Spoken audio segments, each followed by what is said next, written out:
Chloe Harper had 18 months to run, 18 months to believe she was safe. Then her son stopped breathing in her arms, and every choice she'd made, every lie she'd told, every mile she'd put between herself and the most dangerous man in Greece came crashing down in a single, impossible moment.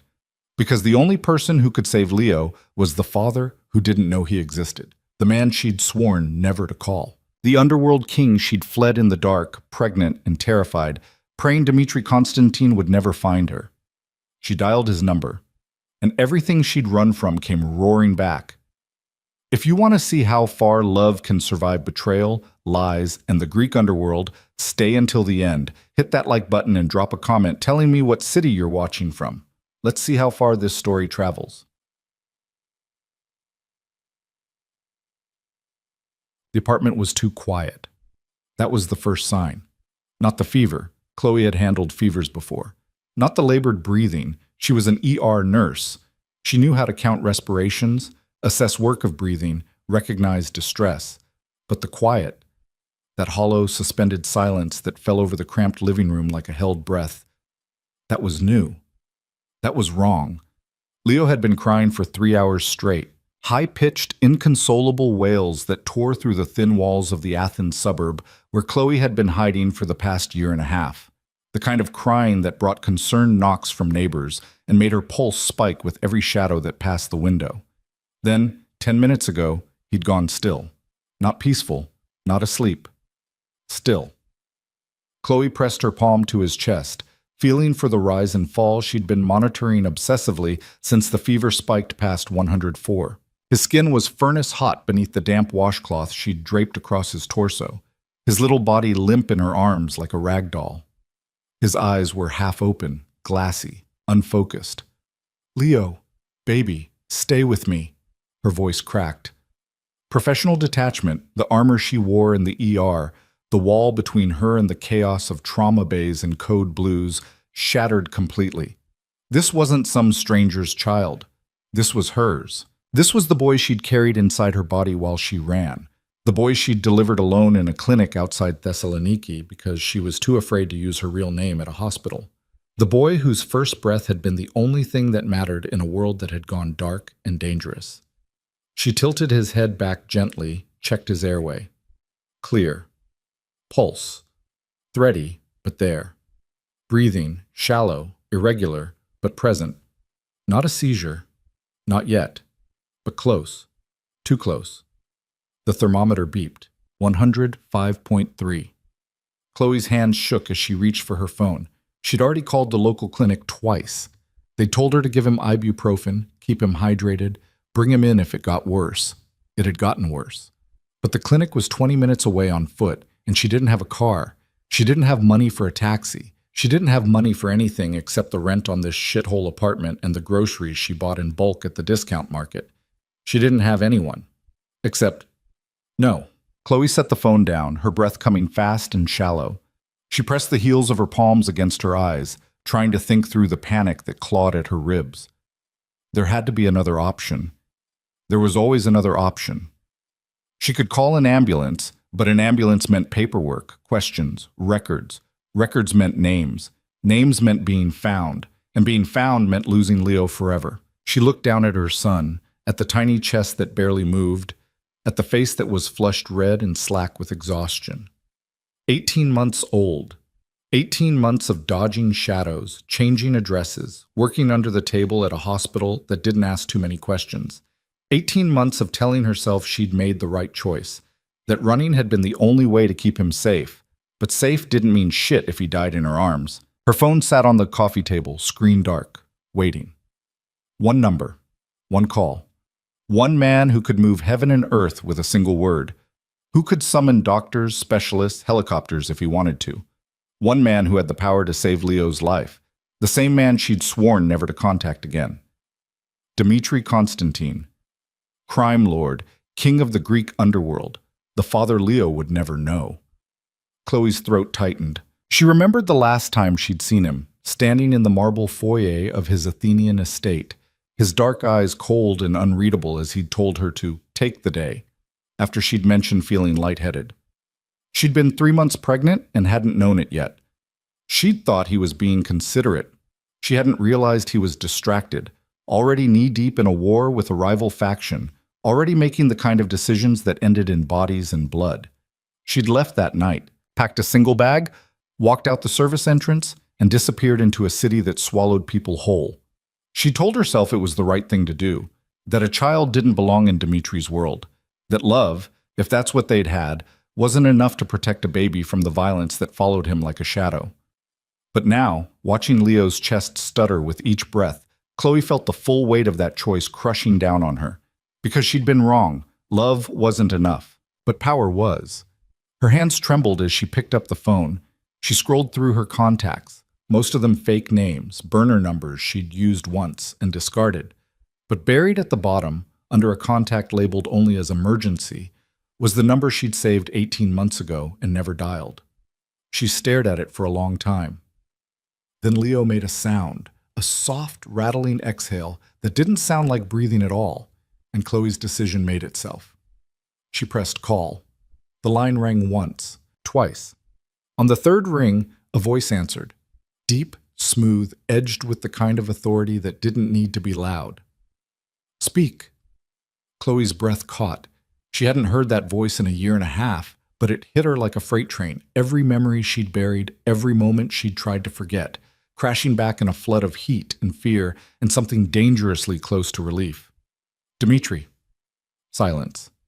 Then quieter, laced with something she couldn't name. Chloe. She closed her eyes, forced herself to breathe. I need your help. Another pause. She could hear him thinking, calculating, the gears of his mind turning over the impossible fact of her voice on the other end of the line. Where are you? It doesn't matter. It does. His tone sharpened, not angry, not yet, but close. Where are you? Chloe looked down at Leo, at the way his head lolled against her shoulder, too heavy, too still. She thought about hanging up, about calling an ambulance, taking her chances, running again. But she was out of time, out of options, out of hope. I'm in Athens, she whispered. Kypseli District, apartment 4B, 22 Petition Street. I'll be there in 20 minutes. Dimitri, don't move. Don't call anyone else. And Chloe? His voice dropped, soft and lethal. If you disappear again before I get there, I will burn this city to the ground to find you. The line went dead. Chloe stared at the phone, her heart hammering against her ribs. What had she done? What the hell had she just done? She looked down at Leo, at the feverish flush on his cheeks, at the way his tiny fingers curled weakly against her shirt. She'd made the only choice she had. Now she had to live with it. Dimitri Constantine didn't do panic. Panic was for amateurs, for men who let emotion cloud their judgment, who made mistakes in the heat of the moment and paid for them in blood. Dimitri had built an empire on ice-cold control, on the ability to compartmentalize, to assess, to execute without hesitation. But hearing Chloe Harper's voice on the other end of the line, broken, desperate, terrified, had cracked something inside him that he'd thought was long dead. He ended the call and stood motionless in his study for exactly 3 seconds. Then he moved. Stavros.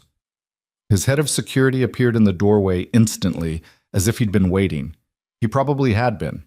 Stavros didn't sleep much. Neither did Dimitri. Get the cars ready. Full detail. We're moving now. Stavros didn't ask questions.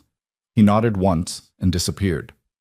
Dimitri crossed to the window, looking out over the Athenian skyline. Lights glittered in the distance, the city sprawling beneath him like a kingdom.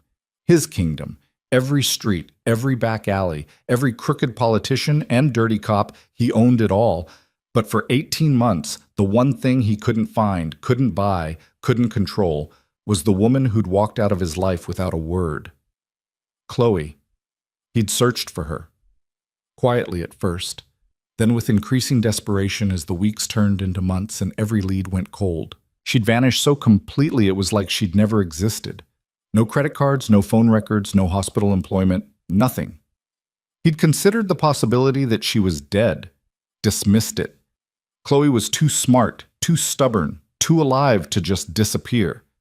So he'd waited, told himself she'd come back when she was ready, told himself he didn't care. He'd been lying. and now she'd called. Not because she missed him, not because she wanted to come home, but because she needed something. Dimitri's jaw tightened. He should be furious. He was furious. But beneath the anger was something else, something that felt uncomfortably like relief. He shook his head, shoving the emotion down. Focus. Assess. Execute. 20 minutes later, he was in the back of an armored SUV, flanked by 2 more vehicles filled with armed men. Stavros sat in the passenger seat, silent and watchful. The driver navigated the streets with practiced efficiency, weaving through late-night traffic toward Kypseli, a neighborhood Dimitri hadn't set foot in for years. Not his territory, not his world. But Chloe was there. That made it his. The convoy pulled up outside a narrow, unremarkable apartment building. Graffiti covered the lower walls. A broken streetlight flickered overhead. Dimitri stepped out of the SUV, his polished shoes crunching on broken glass. Stavros moved to follow, but Dimitri raised a hand. "Stay here. Keep the perimeter secure." "Sir?" "I said stay." Stavros hesitated, then nodded. Dimitri climbed the stairs alone, his footsteps echoing in the narrow stairwell. The building smelled like mildew and fried food, paint peeled from the walls. A door on the second floor hung crooked on its hinges. This was where she'd been hiding. This was the life she'd chosen over him. He reached the 4th floor and stopped in front of apartment 4B. The door was scratched and dented, the lock flimsy. He could break it down with one kick. Instead, he knocked. The door opened immediately, and Dimitri forgot how to breathe. Chloe stood in the doorway, her dark hair tangled, her face pale and drawn. She wore an oversized t-shirt and jeans, her feet bare, her eyes red-rimmed and wild with fear. She looked thinner than he remembered, tired, beautiful. But it wasn't her that stopped him cold. It was the child in her arms. A little boy, maybe a year old, maybe older. Dimitri didn't know much about children. The boy's head rested limply against Chloe's shoulder, his skin flushed red, his breathing shallow. He was small, too small, fragile in a way that made something twist in Dimitri's chest. Dimitri's gaze moved from the boy to Chloe, then back to the boy. Dark hair, olive skin, the shape of his face.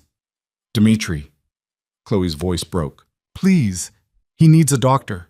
Now." Dimitri didn't move, couldn't move. His mind was working through the math, the timeline, the impossible, unavoidable truth staring him in the face. 18 months since she'd left. A child who looked to be about 18 months old. A child who looked like him. "Dimitri." Chloe stepped forward, desperation cutting through her voice. "Please." He looked at her, really looked at her, saw the truth in her eyes, the guilt, the fear, the plea. And something inside him, something careful and controlled and ruthlessly disciplined, shattered. "Get in the car," he said quietly. Chloe didn't argue. She grabbed a bag from the floor, clutching the boy tighter, and followed him down the stairs. Stavros met them at the door, his expression unreadable as he took in the scene. He opened the SUV door without a word. Dimitri climbed in after Chloe, settling into the seat across from her. The driver pulled away from the curb, the convoy falling into formation. "Call Dr. Lascaris," Dimitri said, his voice flat, emotionless. "Tell him to be at the estate in 15 minutes. Full pediatric setup." Stavros made the call.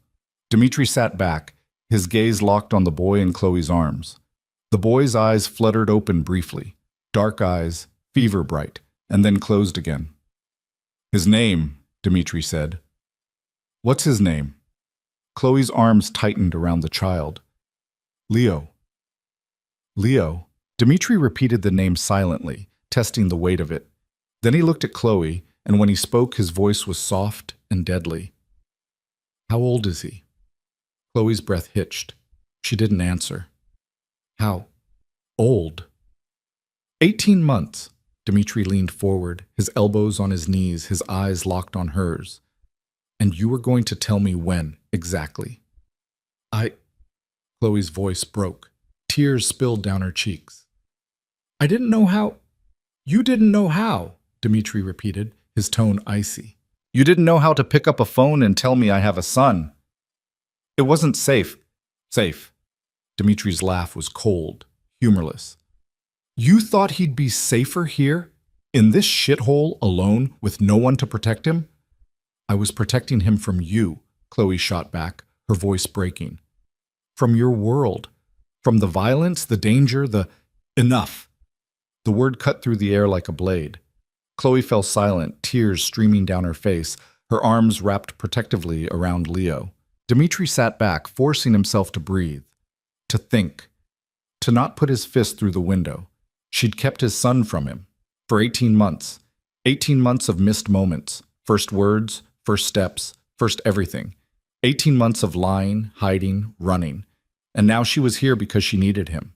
He should throw her out, let her fend for herself, let her live with the consequences of her choices. But then Leo made a soft, broken sound, and Dimitri's gaze snapped to the boy's face. Flushed, fragile, sick. His son. Dimitri's hands curled into fists. He forced them open. When we get to the estate, he said quietly, you're going to tell me everything. Every lie, every secret, every reason you thought you had the right to take my son away from me. And then we're going to figure out what happens next. Chloe nodded, not looking at him. The SUV sped through the city, the lights of Athens blurring past. Dmitri stared out the window, his jaw tight, his mind racing. 18 months she'd stolen from him. But she was here now, and she wasn't leaving. Not this time.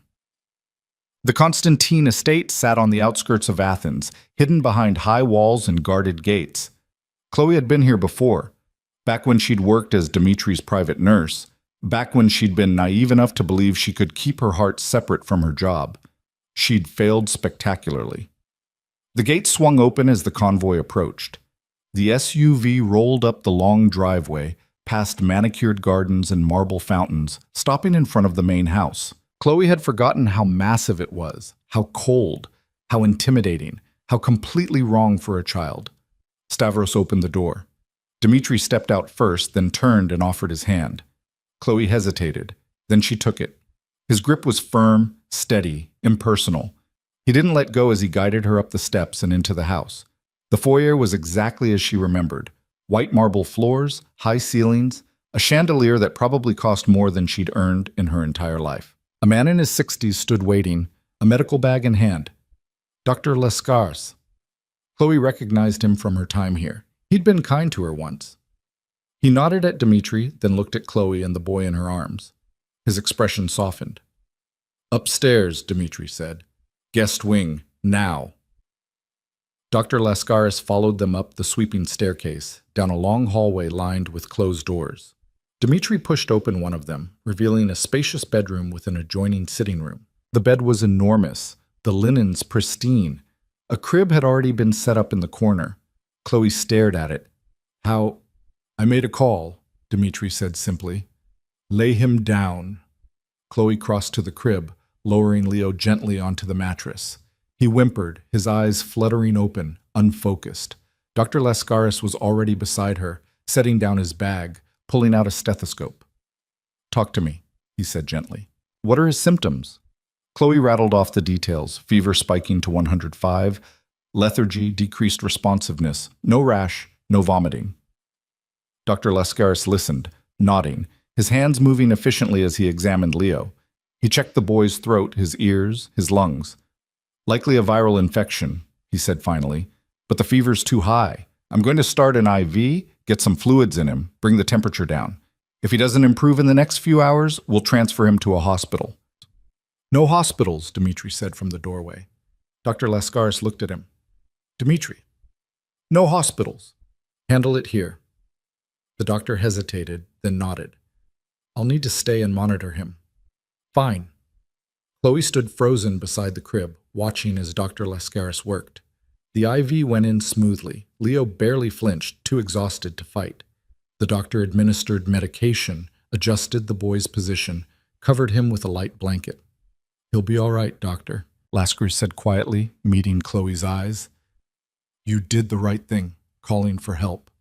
Chloe nodded, unable to speak. Dr. Lascaris packed up his bag. I'll be downstairs if you need me. Check on him every 30 minutes. If the fever doesn't start coming down in 2 hours, call me immediately. He left, closing the door softly behind him. Chloe sank into the chair beside the crib, her legs giving out. She buried her face in her hands, her shoulders shaking with silent sobs. Chloe. Dimitri's voice was quiet, close. She looked up. He stood a few feet away, his hands in his pockets, his expression unreadable. You should rest, he said. I'm not leaving him. I didn't ask you to leave him. I said rest. Chloe shook her head. I can't. I need to. You need to sit down before you collapse. Dimitri's tone sharpened. You're no good to him if you fall apart. Chloe wanted to argue, but he was right. She was running on fumes, on adrenaline, on fear that had kept her moving for hours. Now, with Leo safe, or as safe as he could be, her body was starting to shut down.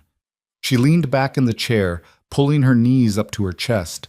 Dimitri watched her for a moment, then crossed to the sitting room. He returned with a blanket, draping it over her shoulders. Thank you, she whispered. He didn't respond. He pulled up another chair and sat across from her, his gaze fixed on the crib. They sat in silence, the room filled with the soft sounds of Leo's breathing and the quiet hum of the IV pump. Finally, Dimitri spoke. Tell me. Chloe's throat tightened. Tell you what? Everything. His eyes cut to hers, dark and cold. Start with why you left. Chloe closed her eyes. She'd known this conversation was coming, had dreaded it for 18 months, but there was no avoiding it now. I was pregnant, she said quietly. 3 months. I didn't know until after I left. Why didn't you tell me? Because I was terrified. The words spilled out, raw and honest. You were in the middle of a war, Dimitri. People were dying. Your enemies were circling. I watched you come home covered in blood more times than I could count. I couldn't bring a child into that. So you ran. So I ran, she echoed. I thought it was the right thing to do. I thought... Her voice broke. I thought he'd be safer without you. Dimitri's jaw tightened. And was he? Chloe looked at Leo, at the IV in his tiny arm, at the fever-flushed skin. No. Dimitri leaned forward, his elbows on his knees. Do you have any idea what it was like? Waking up and finding you gone? Searching for you for months, thinking you were dead, thinking I'd... He stopped, his voice cracking for the first time. You destroyed me, Chloe. Tears slid down her cheeks. I'm sorry. Sorry doesn't give me back 18 months. I know. He stood abruptly, pacing to the window. He's my son. I know. Mine. Dimitri turned, his gaze locking on hers. And you're not taking him away from me again. Do you understand? Chloe's breath caught. Dimitri, do you understand?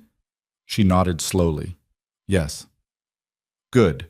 He crossed back to the crib, looking down at Leo. His expression softened, just slightly, just enough for Chloe to see the crack in the armor. What's he like? Chloe blinked. What? When he's not sick, what's he like? She smiled despite herself. He's loud. He laughs at everything. He loves music, any kind, it doesn't matter. He dances when he hears it, and he's stubborn. So stubborn. Once he decides he wants something, he doesn't stop until he gets it. Dimitri's mouth quirked. Wonder where he gets that. Chloe laughed, a broken, watery sound. Yeah, wonder. They lapsed into silence again. Dimitri reached down, his hand hovering over Leo's head for a moment before gently brushing the dark curls back from the boy's forehead. My son, he murmured. Chloe's chest tightened. She'd spent 18 months convinced she'd made the right choice. But watching Dimitri now, watching the way he looked at Leo, the way his entire world had shifted in the space of a single moment, she realized just how much she'd stolen from both of them. I'm sorry, she whispered again. Dimitri didn't respond. He just stood there, his hand resting lightly on Leo's head, his gaze fixed on the boy's face. And for the first time in 18 months, Chloe let herself believe that maybe, just maybe, she'd made the right choice after all. Not in leaving, but in coming back. The hours crawled by. Dr. Lascaris checked in twice, adjusting the IV, monitoring Leo's vitals. The fever broke just before dawn, 105 dropping to 102, then to 100. Leo's color improved, his breathing steadied. Chloe didn't sleep. Neither did Dimitri. They sat in silence, watching the boy sleep, neither willing to leave, neither willing to speak. When the first light of dawn filtered through the curtains, Leo's eyes fluttered open.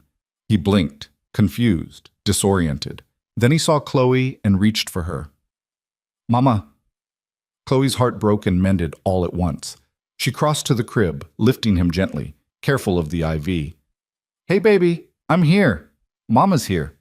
Leo buried his face in her shoulder, his small hands gripping her shirt. Dmitri stood slowly, his gaze fixed on the boy.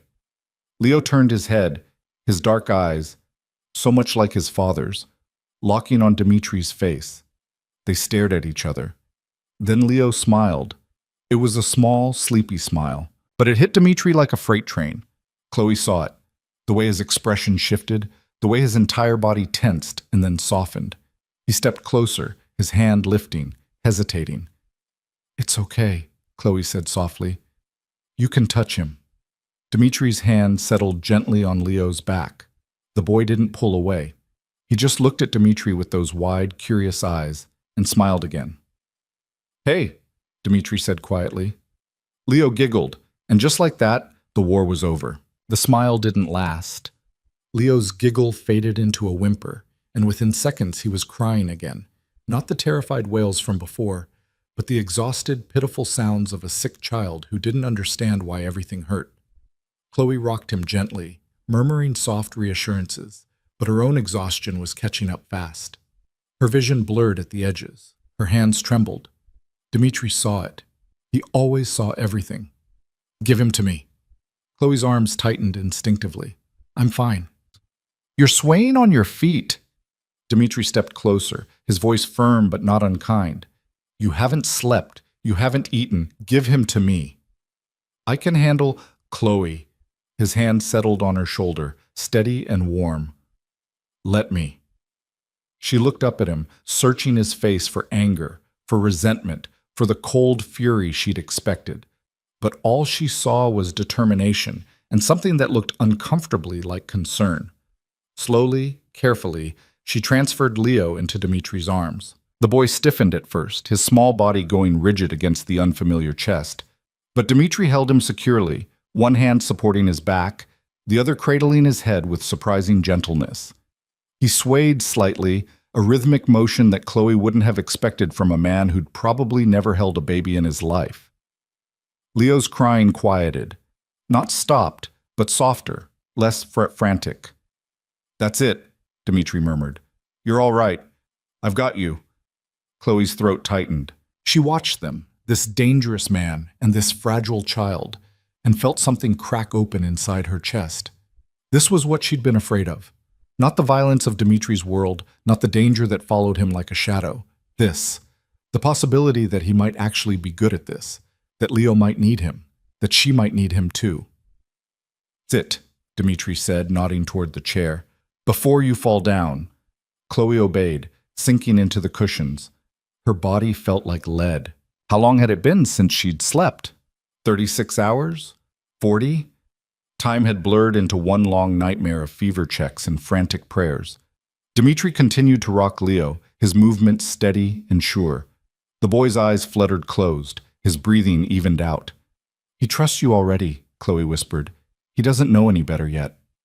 Dmitri's voice was dry, but there was an edge to it, something raw beneath the surface. "Give it time. He'll learn." "Learn what?"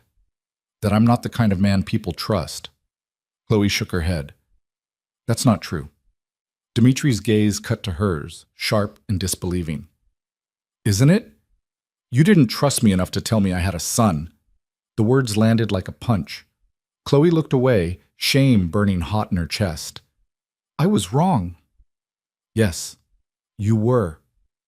Silence fell between them, heavy and suffocating. Leo slept on, oblivious to the tension crackling in the air. Finally, Dmitri spoke again. "Doctor, Lascaris will stay until the fever's completely gone. After that, we'll need to discuss what happens next." "What do you mean?" "I mean," Dmitri said slowly, "that you and Leo are staying here, under my protection, non-negotiable." Chloe's pulse spiked. "For how long?" "As long as it takes." "As long as what takes?" Dmitri's expression hardened. As long as it takes for me to make sure my son is safe. That means securing the estate, running background checks on everyone who's been in contact with you for the past 18 months, and eliminating any threats. Dimitri, you can't just keep... I can, and I will. He looked down at Leo, his jaw tight. You made your choices, Chloe. Now I'm making mine. And my choice is that no one touches my son. Ever. The possessiveness in his voice should have frightened her. Instead, it sent a strange, unwelcome heat curling through her veins. She remembered that tone, the way Dimitri claimed things, the way he held on and refused to let go. She'd found it intoxicating once, terrifying later. Now it just felt inevitable. What about me? She asked quietly. Dimitri's gaze lifted, locking on hers. What about you? Am I a prisoner here? Do you want to leave? Chloe opened her mouth to say yes. The word should have been easy, automatic. But it stuck in her throat because the truth was more complicated than that. She didn't want to leave Leo, and Leo was safest here, which meant she was stuck, not by force, but by the simple, undeniable fact that Dimitri held all the cards. I didn't think so, Dimitri said softly. Chloe's hands curled into fists. This isn't fair. Life isn't fair. You taught me that when you disappeared. She flinched. Dimitri's expression didn't change, but something flickered in his eyes. Regret, maybe, or satisfaction. She couldn't tell. He crossed to the crib, laying Leo down gently. The boy stirred but didn't wake. Dimitri adjusted the blanket, his movements careful, almost tender. Then he straightened and turned to face Chloe. Get some sleep, he said. We'll talk more later. Dimitri. Sleep, Chloe. That's an order. He walked out before she could respond, the door closing softly behind him. Chloe sat alone in the dim room, listening to Leo's soft breathing, her mind spinning. She'd come here out of desperation. She'd expected anger, maybe even violence. What she hadn't expected was this: Dimitri taking control with the same ruthless efficiency he applied to everything else, reshaping her world to fit his vision of safety. She should fight it, should demand her freedom, her autonomy, her right to make her own choices. But her body had other ideas. Exhaustion pulled at her like a riptide, dragging her under. She curled up in the chair, pulling the blanket tighter around her shoulders. Just a few minutes, she told herself, just until Leo wakes up. She was asleep before she finished the thought. Dimitri didn't go far. He stood in the hallway outside the room, his back against the wall, his hands clenched into fists. 18 months. The number kept circling through his mind, sharp and relentless. 18 months of his son's life, gone. Stolen. And for what? Because Chloe had decided, on her own, without asking, without trusting him, that Leo would be safer without him. She'd been wrong. The proof was in that shithole apartment, in the fever that had nearly killed the boy, in the desperation that had finally driven her back. But she'd also been right. Dimitri closed his eyes, forcing himself to acknowledge the truth he didn't want to face. 18 months ago, he'd been at war. The Papadakis faction had been pushing hard, challenging his territory, his authority, his right to rule. He'd been brutal in his response, calculated, merciless, and absolutely necessary. But it had also been dangerous. People had died. Good people. Innocent people caught in the crossfire. Chloe had seen all of it. She'd patched him up after fights, cleaned blood off his hands, watched him make the kind of decisions that kept him alive but cost him pieces of his humanity. She'd been terrified. And she'd run. He couldn't blame her for that. Not really. But he could blame her for not giving him a choice, for not trusting him enough to try. Stavros appeared at the end of the hall, his expression carefully neutral. Sir, Dr. Lascaris says the boy is stable. Fever's down to 99. He's optimistic. Dimitri nodded. Good. What else? The perimeter's secure. I've doubled the guard rotation and installed additional cameras. No one gets in without our knowledge. And the apartment? Clean team's already there. We'll have it stripped and sanitized within the hour. No trace left behind. Her records? Still working on it. She's been careful. Multiple aliases. Cash-only transactions. No digital footprint. But we'll find everything eventually. Dimitri's jaw tightened. Chloe had been thorough, professional even. She'd learned well during her time with him, maybe too well. What about the Papadakis faction? He asked. Stavros hesitated. Quiet. Too quiet. Meaning? Meaning they know something, or they're planning something. Hard to say which. Dimitri's hands curled into fists. The Papadakis family had been a thorn in his side for years, old rivals who'd never quite accepted his rise to power. The war 18 months ago had ended in a stalemate, both sides too battered to continue. But truces in their world were fragile things, held together by fear and mutual exhaustion. If Kostas Papadakis learned that Dimitri had a son, "Increase surveillance," Dimitri said quietly. "I want eyes on every member of that family, and I want to know the second anything changes." Yes, sir. Stavros left. Dimitri stood alone in the hallway, his mind already working through scenarios, probabilities, threats. He'd built his empire on control, on knowing more, moving faster, hitting harder than anyone else. But now there was a variable he couldn't control. Leo. A child. His child. Vulnerable in ways Dimitri had forgotten existed. He couldn't afford weakness. Couldn't afford mistakes. But he also couldn't afford to lose them again. Dimitri pushed off the wall and headed downstairs. The estate was quiet. Most of the staff were asleep or working in other wings. He made his way to his study, poured himself a drink, and stood at the window overlooking the grounds. The sun was rising, painting the sky in shades of gold and pink. Beautiful, peaceful, a lie. There was no peace in his world, only the illusion of it, purchased with blood and maintained through fear. And now he dragged Chloe and Leo into it. The door opened behind him. Dimitri didn't turn. "You look like hell," a familiar voice said. Dimitri's mouth quirked. "Good morning to you too, Nikos." His younger brother crossed the room, dropping into one of the leather chairs with characteristic irreverence. Nikos was everything Dimitri wasn't: charming, reckless, quick to laugh, and slow to plan. He was also fiercely loyal and dangerously competent when it mattered. "Stavros said we have guests," Nikos said. "Specifically, a woman and a kid. Care to explain?" Dimitri took a slow sip of his drink. "The woman is Chloe Harper. She used to work for me." "The nurse who disappeared? The one you tore the city apart looking for?" "Yes." Nikos leaned forward, his expression sharpening. "And the kid?" Dimitri set down his glass, met his brother's gaze head on. "My son." Silence. Then Nikos laughed, a sharp, disbelieving sound. "You're joking." "Do I look like I'm joking?" Nikos studied him for a long moment. Then he whistled low. "Holy shit, you're serious." "His name is Leo. He's 18 months old, and until yesterday, I didn't know he existed." "She hid him from you?" "She ran, found out she was pregnant after she left. Decided I was too dangerous to be a father." Nikos's expression darkened. "And now?" "Now she's here. And she's staying." "Does she know that?" "She will." Nikos shook his head, a grin tugging at his mouth. "This is insane. You know that, right?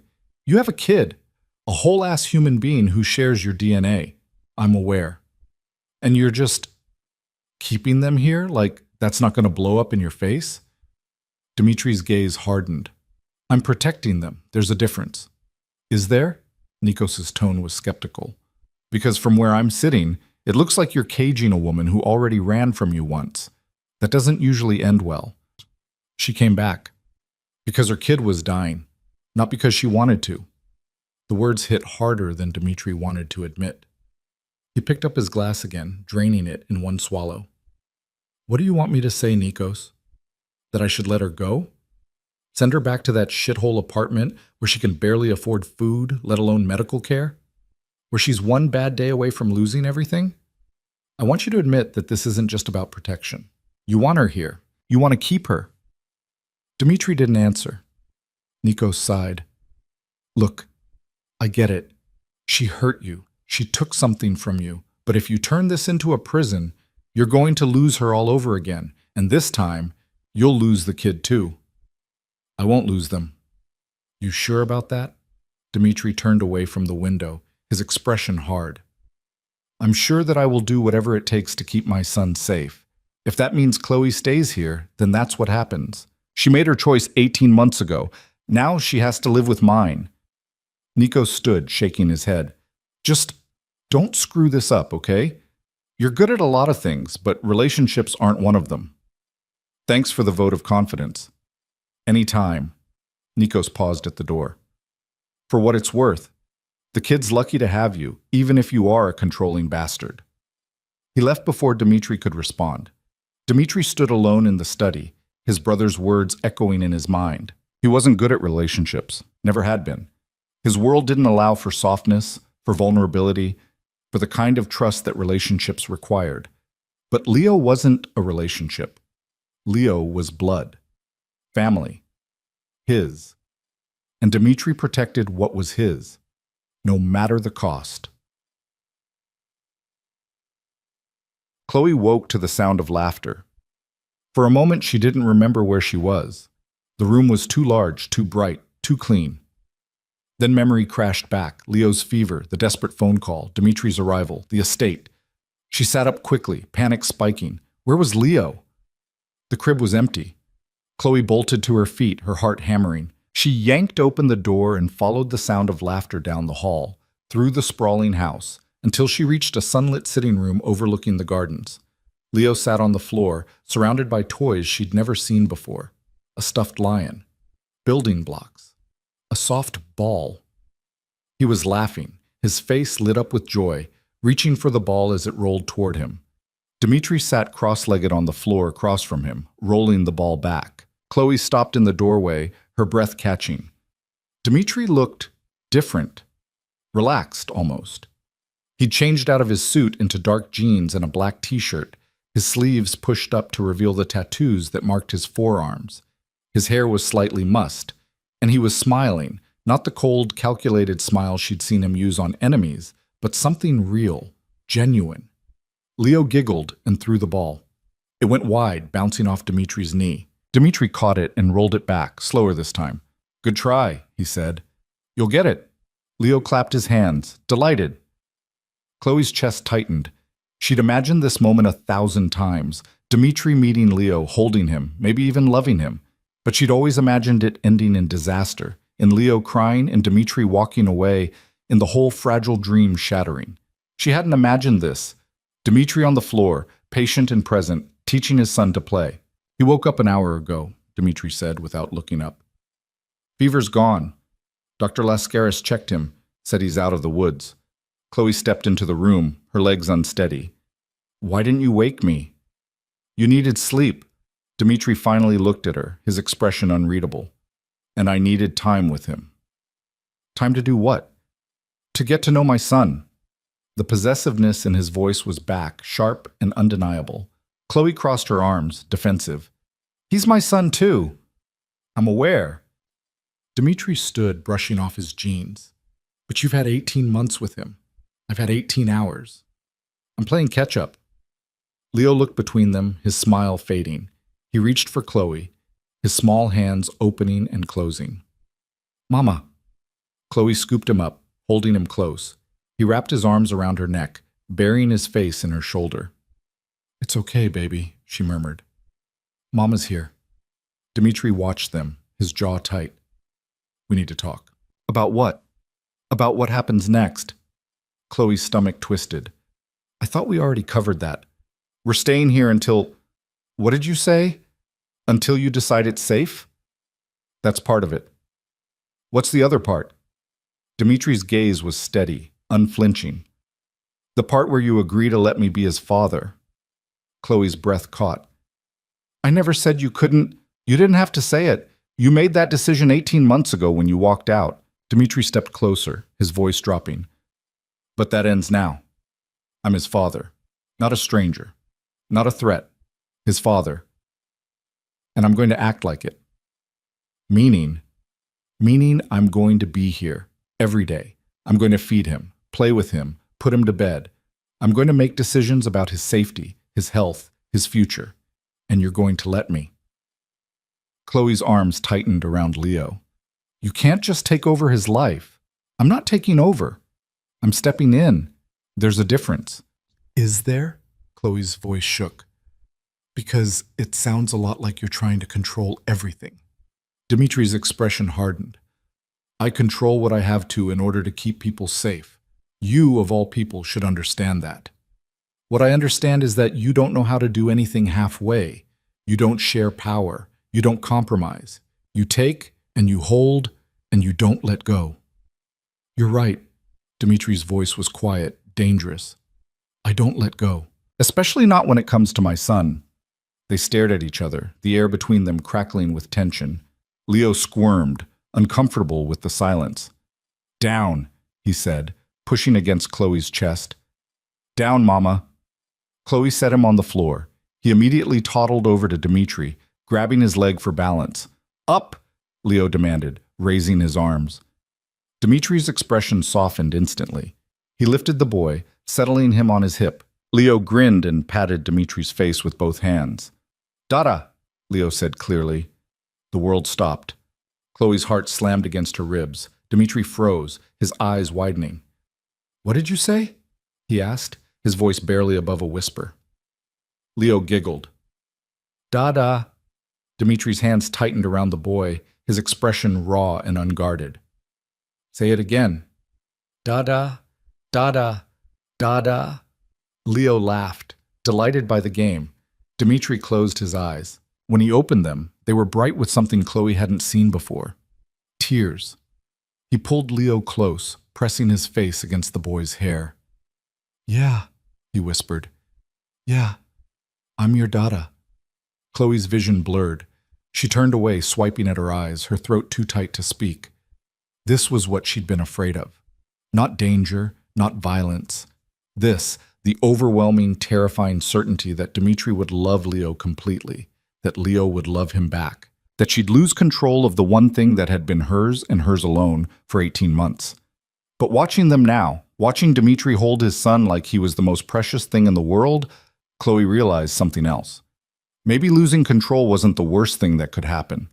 Maybe it was exactly what they needed. The moment didn't last long enough. 3 days passed in a strange, suspended reality.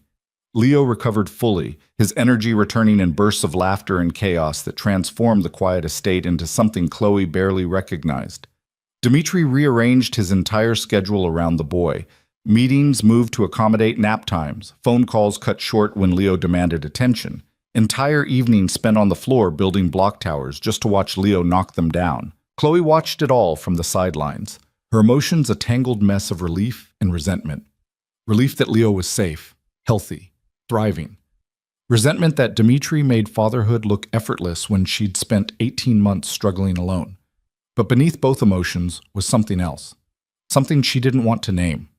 Because naming it would mean admitting that seeing Dimitri with Leo, patient, present, protective, stirred feelings she'd buried the night she walked away. She was standing in the garden on the 4th morning, watching Leo toddle after butterflies when Stavros appeared at her elbow. Miss Harper, Mr. Constantine requests your presence in his office. Chloe's stomach dropped. She'd been avoiding private conversations with Dimitri, keeping Leo between them like a shield. But apparently her grace period had expired. Now? She asked. Now. Chloe glanced at Leo. A young woman in a crisp uniform stood nearby. One of the household staff Dimitri had vetted personally. Maria. She was kind, competent, and Leo had taken to her immediately. Can you watch him? Chloe asked. Maria smiled. Of course, Miss Harper. Chloe followed Stavros through the house, her pulse quickening with each step. Dimitri's office was in the East Wing, a space she'd only entered once before, back when she'd been his nurse, back when the boundaries between them had been clear. Stavros knocked once, then opened the door. Dimitri sat behind a massive desk, his attention fixed on a laptop screen. He looked up as Chloe entered, his expression unreadable. Sit, he said. Chloe sat. Stavros closed the door behind her, leaving them alone. Dimitri closed the laptop, leaning back in his chair. For a long moment, he just looked at her. Then he spoke. We have a problem. Chloe's chest tightened. What kind of problem? The kind that involves Kostas Papadakis and his very keen interest in my personal life. The name hit like ice water. Chloe had heard it before, Dimitri's primary rival, the head of a faction that had been pushing against Constantine territory for years. The reason Dimitri had been coming home covered in blood 18 months ago. How does he know about Leo? Chloe asked quietly. He doesn't. Not yet. But he's asking questions. And when Costas asks questions, it's only a matter of time before he gets answers. Chloe's hands curled into fists. What does that mean for us? It means, Dimitri said carefully, that Leo is now a target, leverage. The fastest way to hurt me is to hurt what I care about, and Costas knows that. Fear spiked through her veins. So what do we do? We adapt. Dimitri stood, crossing to the window. I'm moving you and Leo to the compound. The compound? My primary facility, 40 minutes outside Athens. Fortified perimeter, armed guards, surveillance on every approach. No one gets in without my knowledge. No one gets out without my permission. Chloe's stomach twisted. That sounds like a prison. It's a fortress. There's a difference. Is there? Chloe stood, her voice rising. Because it sounds like you're locking us up. Dimitri turned, his gaze hard. I'm protecting you. That's what fathers do. You're not just his father. You're it. Chloe stopped, searching for words. You're a crime lord, Dimitri. Your protection comes with a price. What price? Freedom, choice, the ability to live our own lives. Dimitri's jaw tightened. You gave up the right to make those choices when you came back. I came back because my son was dying. And now he's alive, because of me. Because I have the resources, the connections, the power to keep him safe. So yes, Chloe, there's a price. And the price is that you trust me to do what's necessary. Chloe shook her head, frustration burning hot. I can't just hand over control of my life to you. You already did. The moment you dialed my number. The words hung between them, sharp and undeniable. Chloe wanted to argue, to push back, to insist she still had autonomy. But Dimitri was right. She'd set this in motion. And now she was caught in the current, powerless to change course. When do we leave? She asked finally. Tomorrow morning. Pack what you need. Everything else will be provided. Chloe turned toward the door, her throat tight. Chloe. She stopped but didn't turn around. I know you're afraid, Dimitri said quietly. I know this isn't what you wanted, but I will keep you safe, both of you. That's a promise. Chloe didn't respond. She walked out, closing the door behind her, her heart pounding against her ribs. She believed him. That was the problem. She believed Dimitri would protect them with everything he had. But protection wasn't the same as freedom, and she was starting to realize that in Dimitri's world, you couldn't have both. The compound was nothing like the estate. Where the estate had been elegant and sprawling, the compound was functional and fortified. High concrete walls topped with razor wire, guard towers at each corner, a single reinforced gate that required 3 levels of security clearance to open. Inside, the main building was sleek and modern, all steel and glass, but Chloe could see the cameras, the reinforced doors, the armed men stationed at every entrance. It looked exactly like what it was, a fortress built to withstand a siege. Leo didn't notice. He was too busy exploring the massive playroom Dimitri had set up on the 2nd floor, complete with toys, books, and a mural of jungle animals painted across one wall. Chloe stood in the doorway, watching him play, trying to ignore the panic clawing at her chest. He likes it. Chloe turned. Dimitri stood behind her, hands in his pockets, his expression carefully neutral. He's 18 months old, Chloe said. He'd like a cardboard box if you put toys in it. Fair point.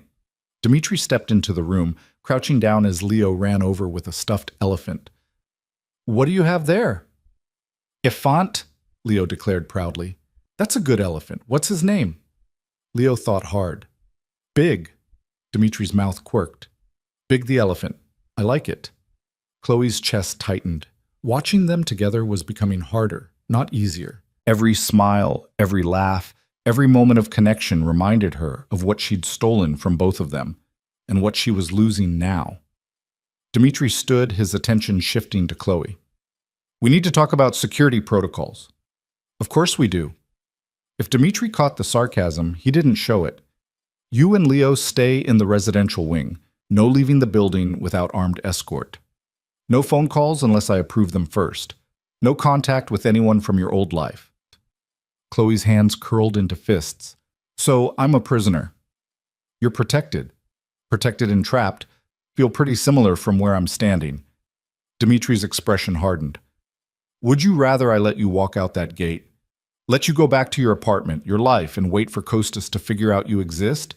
Because that's the alternative, Chloe. Freedom or safety? Pick one. That's not fair.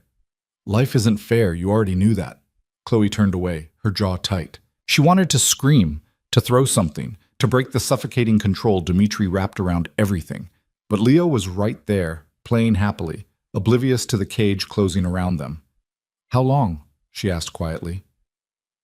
How long what? How long do we stay here? Dimitri was silent for a moment. Then he said, until the threat is neutralized. And what does that mean? It means I handle Kostas permanently. Chloe's blood went cold.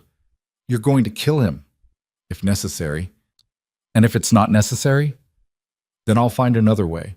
But one way or another, he stops being a problem. Chloe turned to face him, her voice shaking. This is exactly what I was afraid of. This is why I left, because your solution to everything is violence. My solution to everything is survival, Dimitri shot back. And sometimes survival requires violence. I won't apologize for that. I'm not asking you to apologize. I'm asking you to see that there might be another way. There isn't. How do you know? Because I've been doing this for 15 years, Chloe.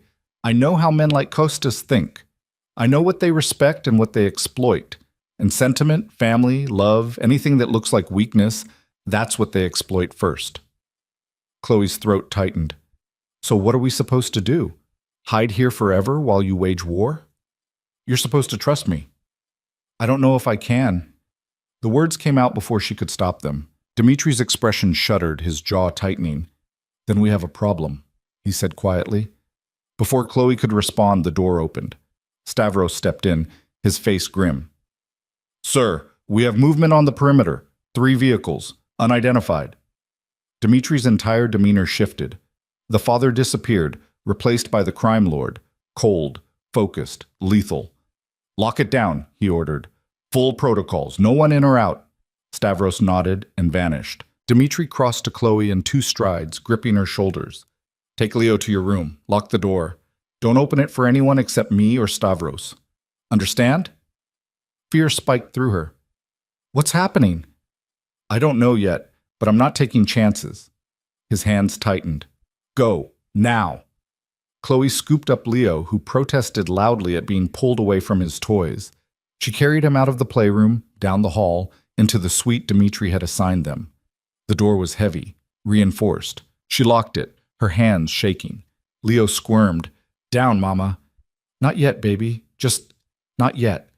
She set him on the bed, her pulse racing. Outside, she could hear shouts, the sound of engines, footsteps running past. The compound was mobilizing. Leo started to cry. Chloe pulled him close, murmuring reassurances she didn't believe. Her mind raced.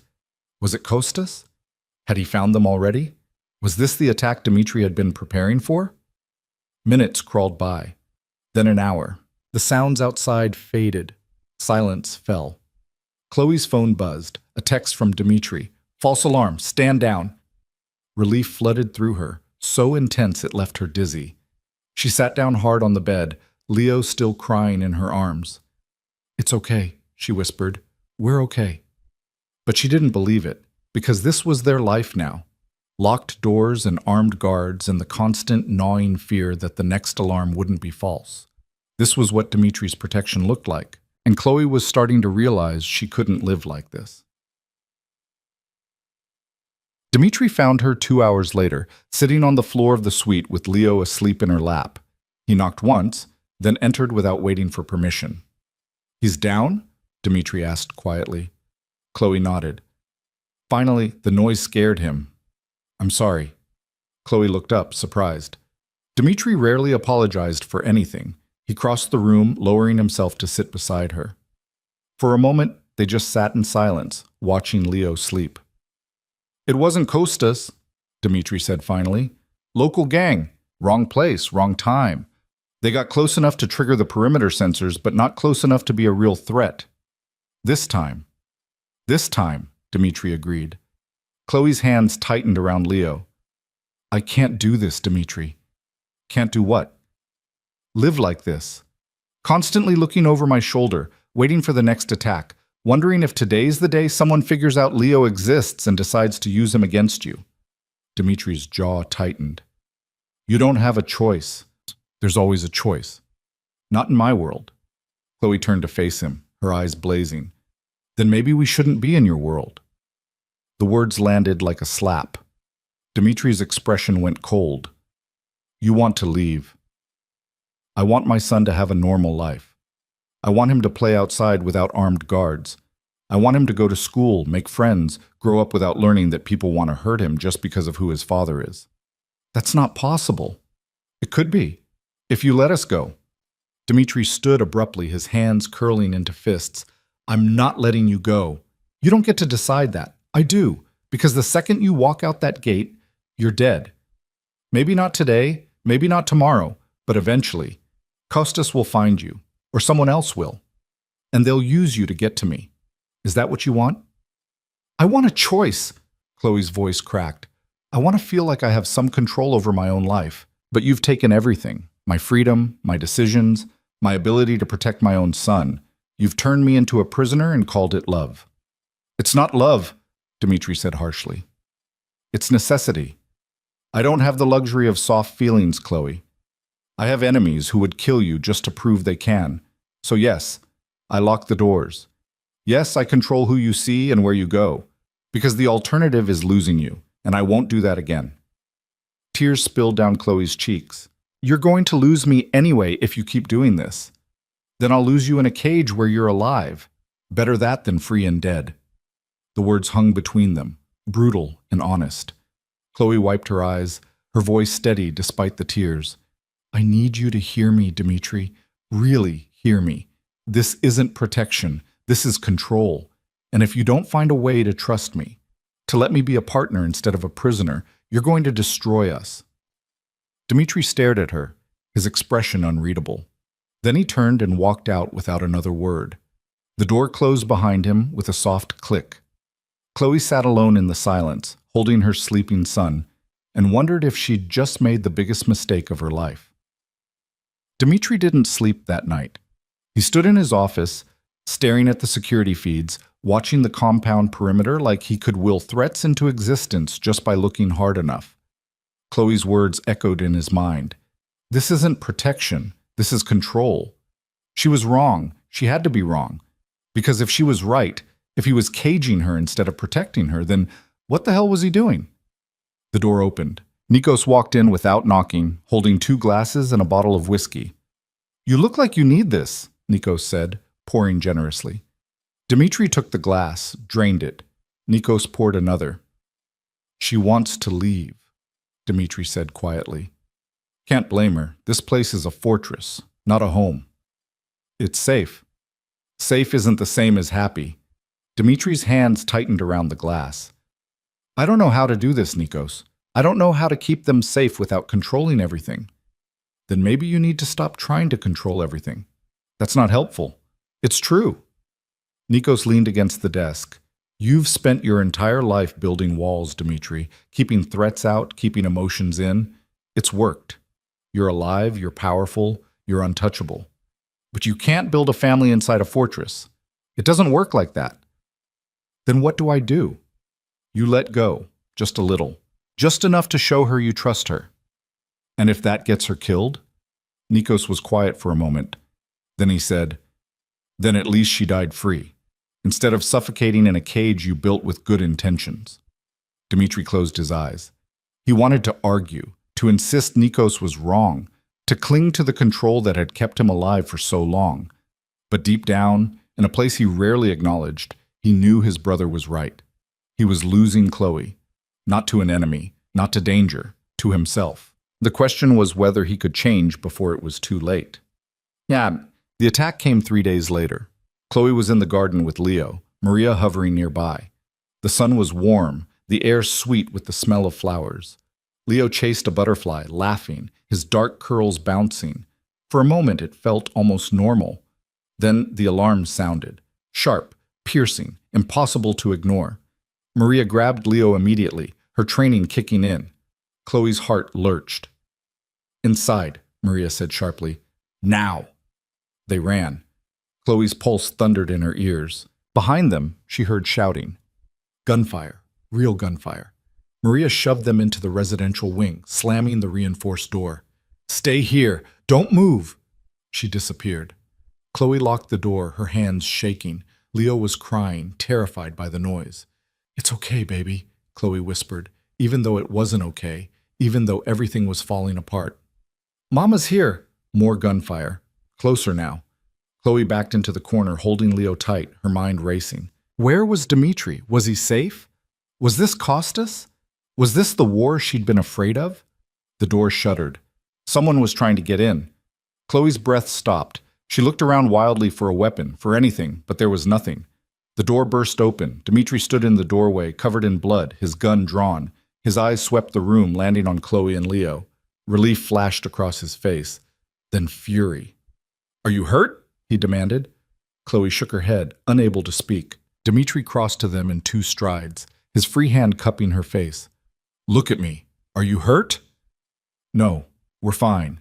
He exhaled shakily, pulling her and Leo against his chest. "Thank fuck." "What's happening?" Chloe whispered. "Costas. He sent a team. They breached the south wall." Dimitri's voice was hard, cold. "It's over now. They're dead." Chloe's stomach twisted. "All of them? All of them?" Leo whimpered against her shoulder. Dimitri's expression softened. He holstered his gun, reaching for his son. "Come here, buddy. You're safe." Leo went to him without hesitation, wrapping his small arms around Dimitri's neck. Dimitri held him close, his eyes closing briefly. "I'm sorry," he said quietly. "I'm so sorry you had to hear that." Chloe's throat tightened. She watched Dimitri hold Leo, saw the way his hands shook slightly, the way the mask finally cracked. He'd been terrified, absolutely, completely terrified, and that changed everything. "Dimitri," she said softly. He looked at her, his eyes dark and raw. "We need to talk," she said. "Really talk. Because this—" She gestured to the blood on his shirt, the gun at his hip, the chaos outside. "This can't be our life, not forever." Dimitri nodded slowly. "I know." "So what do we do?" His jaw tightened. "I end this, once and for all." "How?" "I go to Costas, face to face, and I make him understand that you and Leo are off limits." Chloe's blood went cold. "That's suicide." "It's negotiation. With a man who just tried to kill us. With a man who needs to know I won't back down." Dimitri's voice was steel. "And that I'm willing to offer him something in return for peace. Like what?" "Territory, money, whatever it takes." Chloe stared at him. "You'd give up part of your empire? For us?" Dimitri met her gaze, unflinching. "I'd burn the whole thing to the ground if it meant keeping you safe." And in that moment, Chloe finally understood. This wasn't about control. It never had been. It was about love. Broken, desperate, all-consuming love. "Then I'm coming with you," she said. Dimitri's eyes widened. "Absolutely not." "Yes, I am." Chloe stepped closer, her voice firm. "You said you want me to trust you. Well, I need you to trust me too. We do this together. We face Costas together. Because if we're going to build a life, it has to be as partners, not as a king and his prisoner." Dimitri looked at her for a long time. Then slowly he nodded. "Together," he said. Chloe took his hand, and for the first time since she'd dialed his number, she felt like they might actually survive this. Dimitri stared at their joined hands like he was seeing them for the first time. Then his fingers tightened around hers, and he pulled her close, not possessively, but desperately, like a drowning man grabbing a lifeline. "You don't know what you're asking," he said against her hair. "I know exactly what I'm asking." Chloe pulled back just enough to meet his eyes. "I'm asking you to let me stand beside you instead of behind you. I'm asking you to stop treating me like something that will break. You could break. Costas could do a lot of things, but hiding from him won't change that. Chloe's voice was steady, certain. And if we're going to make this work, if we're going to be a family, then we face threats together.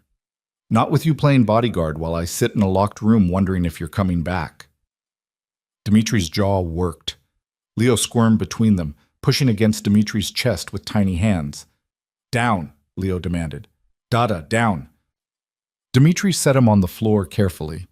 Leo immediately toddled to his toy box, apparently unbothered by the gunfire and chaos that had shaken the compound minutes ago. The resilience of children, Chloe thought.